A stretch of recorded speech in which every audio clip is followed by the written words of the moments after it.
Jadi ini untuk tugas proyek akhir kami, saya Vincent Jonathan dan Fredrik Halim untuk tugas pengantar IoT praktis.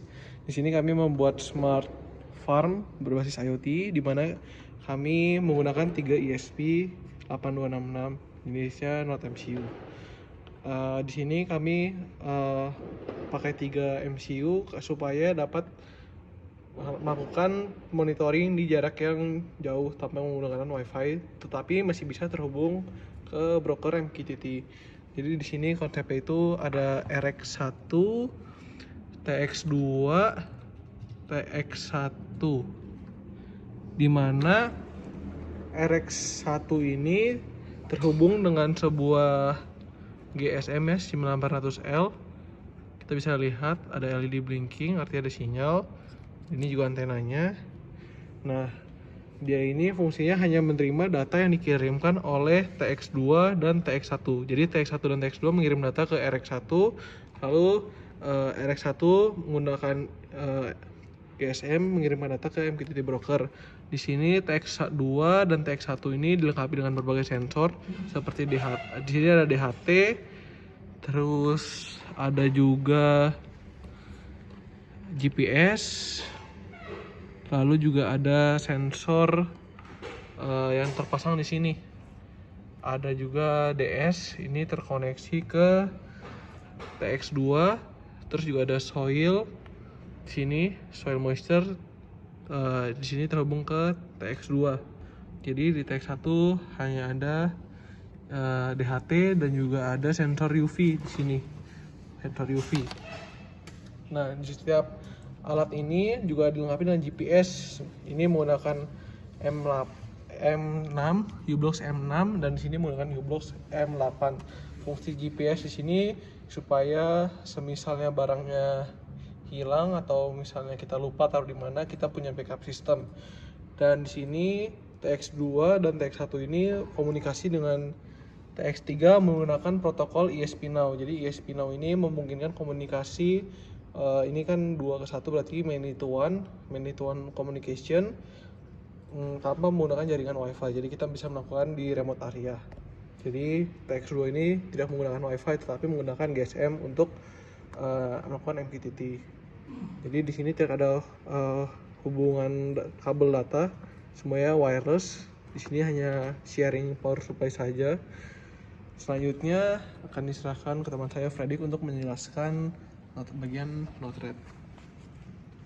Selanjutnya, jadi setelah datanya dikumpulkan pada receiver,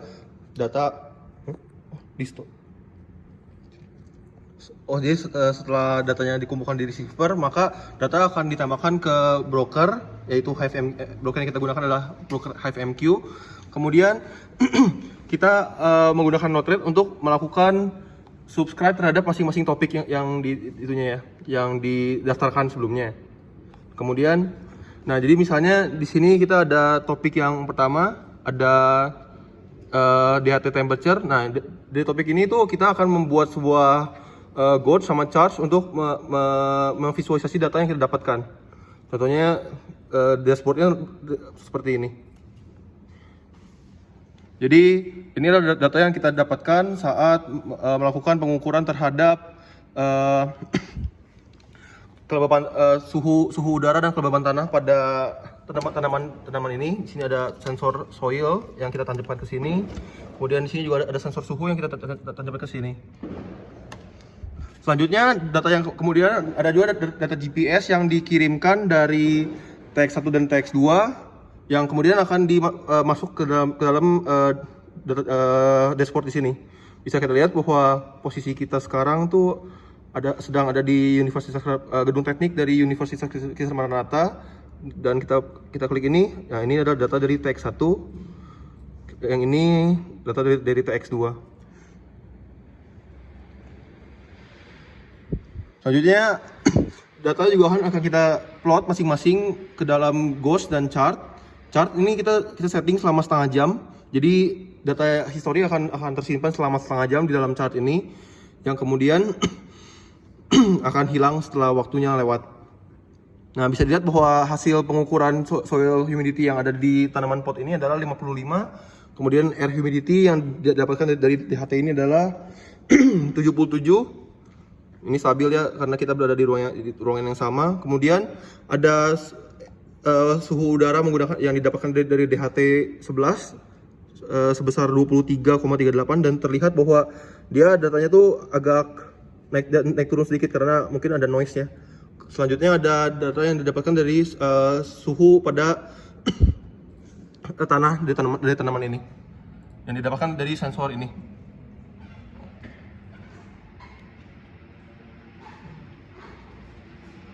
Nah, untuk melihat bagaimana prosesnya terjadi, kita bisa lihat di sini ada HiveMQ broker.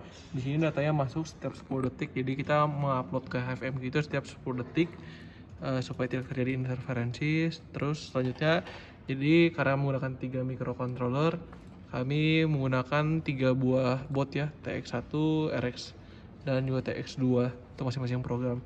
Nah, sekarang kita akan mencoba bagaimana apabila salah satu parameter data itu melebihi batas. Nah, karena kita mengatur setnya ekstrim, kita akan mencoba untuk melakukan penembakan data di suhu ya. Boleh? Oke, kita akan coba Bebas. di suhu. Coba kita tembak di DHT temperaturnya itu kita naikkan. Kita misalnya taruh di 95 suhu 60 derajat ya. Seperti ini. Kita publish. Nah, kita bisa lihat sempat ada danger alert, air temperature is too high. Nah, karena tertimpa data yang dari sensor ini, maka dia tidak memunculkan lagi. Coba kalau kita tembak lagi datanya, nah muncul. Terus misalnya DHT humidity ya, Humidity. Naikin ke 100. nah coba kita tembak di 100, apa yang terjadi. Nah ini sebelum kita tembak kita bisa lihat nih DHT humidity cuma 77 kan awalnya. Kalau kita tembak 100 bakalan naik. Nah, danger alert air humidity is too high, dan juga muncul di gaucha warna merah. Dan sekarang kembali lagi ke 77 karena ditimpa oleh data dari sensor. Berlaku juga untuk semua parameternya. Kita sudah mengeset berapa batas maksimumnya di Node-RED ya. Jadi kalau kita lihat di sini di Node-RED ada function yang dibuat oleh Frederick. Di sini semua batasnya ditentukan. Jadi jika melewati batas tertentu, dia akan mengirimkan notifikasi melalui aplikasi Telegram supaya petani dapat menindaklanjuti masalah di kebunnya seperti itu. Sekian presentasi dari kami. Terima kasih. Untuk selanjutnya mungkin kami bisa mengembangkan di mana karena kita menggunakan protokol MQTT, kita kan bisa juga terima input ya. Kita bisa terima input, nanti kita bisa dari dashboard itu tekan tombol ke HiveMQ ke GSM ke RX1 ke Transceiver masing-masing. iya TX1 dan TX2, di mana di itu ada relay untuk menyalakan pompa air, atau misalnya kita ingin menyalakan lampu atau pengering. Sekian presentasi dari kami, terima kasih.